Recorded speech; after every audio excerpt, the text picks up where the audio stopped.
ചെങ്ങൈമാറ്, ഏതൊരു മാതാവിനോടോ പിതാവിനോടോ നമ്മുടെ കാര്യങ്ങൾ നമ്മൾ എല്ലാം തുറന്ന് പറയുന്നുണ്ടോ, ആ മക്കളെ അവർ എന്നും നെഞ്ചോട് ചേർത്ത് വെച്ച് ഒരു ഫ്രണ്ട്ഷിപ്പിന്റെ മാതിരി കൊണ്ട് നടക്കും. കാരണം ഇവിടെ ഒരു കല്യാണം, ഒരുപാട് വെറൈറ്റി കല്യാണം, ഒരുപാട് വെറൈറ്റി പരിപാടികൾ നമ്മൾ കണ്ടിട്ടുണ്ട്. അതിൽ നിന്നെല്ലാം വ്യത്യസ്തമായിട്ടാണ് ഈ വെറൈറ്റി നിക്കാഹ്. അതിൻ്റെ ഇടയിൽ നിന്ന് എടുത്ത് പറയാനുള്ള ഒരു വാക്കാണ് ആ ചെറുക്കൻ്റെ ഫാദർ പറയുന്ന ഒരു വാക്ക്, ഞാൻ നിഹാലിൻ്റെ വാപ്പയാണ്, നിഹാലിൻ്റെ ഒരു സുഹൃത്താണ്. അപ്പോൾ എത്രത്തോളം ആ മാതാപിതാക്കളും ആ ചെറുക്കനുമുള്ള ബന്ധം നോക്കിയ ഒരു ഫ്രണ്ട്ഷിപ്പ് മാതിരി ഉള്ളത്. കാരണം വെച്ചാൽ നമ്മുടെ മക്കളെ നമ്മളൊരു ഫ്രണ്ട്ഷിപ്പായി കരുതിയാൽ ആ മക്കൾ ഒരിക്കലും പരാജയം സംഭവിക്കില്ല, ആ മക്കൾ ഒരിക്കലും വഴിതെറ്റി പോയില്ല. നമ്മുടെ മക്കളെ നല്ല രീതിയിൽ നമ്മൾ ഒരു ഫ്രണ്ട്ഷിപ്പായിട്ട് എല്ലാ കാര്യങ്ങളും തുറന്ന് പറഞ്ഞ് മുന്നോട്ട് കൊണ്ടുപോകുന്നുണ്ട്. അവിടെ നമുക്ക് എന്നും വിജയമുണ്ടാവും. അതല്ല നമ്മൾ കടുംപിടുത്തം പിടിച്ചാൽ നിഹാലിന്റെ സുഹൃത്ത് നിക്കാഹ് കർമ്മത്തിലേക്ക് കടക്കുകയാണ്. അതിനു മുമ്പ് പുതിയോട് ചോദിക്കാനുള്ളത്, നേരത്തെ പറഞ്ഞുറപ്പിച്ചിട്ടുള്ള മഹുവിന് ഈ വിവാഹത്തിന് പുതൊക്കെ സമ്മതമാണോ എന്നുള്ളതാണ്. ഈ വിവാഹത്തോടെ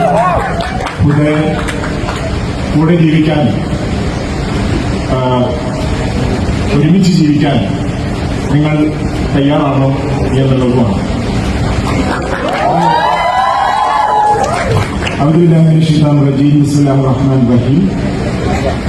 أقوم بالزواج وبتنكيح بين هدى بنت رزين عائشة وأوصاف أحسن ونهال بفيروز باقوتي وميمونة بمهر مقوم وقالة عنهما.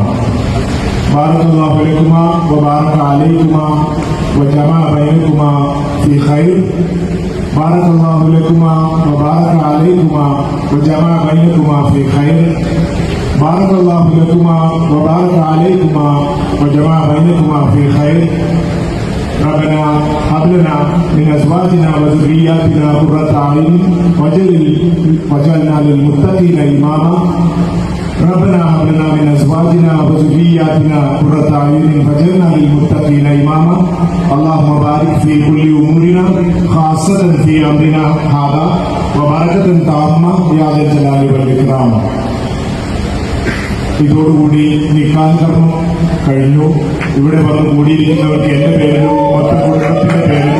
മൊത്തം കുടുംബത്തിന്റെ പേരിലും ഞാൻ നന്ദിയും സന്തോഷവും ഒക്കെ നിങ്ങളോട് പറയുകയാണ്. നിങ്ങൾ ഇവർക്ക് വേണ്ടി എപ്പോഴെങ്കിലും ദുആ ചെയ്യണം എന്ന് മനസ്സിന്റെ ഭാഷയിൽ ഞാൻ പറയുകയാണ്. ഇത് ഇവരുടെ പരിപാടിയാണ്, ഇവരുടെ നിക്കാഹാണ്. നിങ്ങളുടെ ദുആ അവർക്ക് എന്നും ആവശ്യമുണ്ട് എന്ന് പറഞ്ഞുകൊണ്ട് നിർത്തുന്നു. അസ്സലാമു അലൈക്കും വറഹ്മത്തുള്ളാഹി.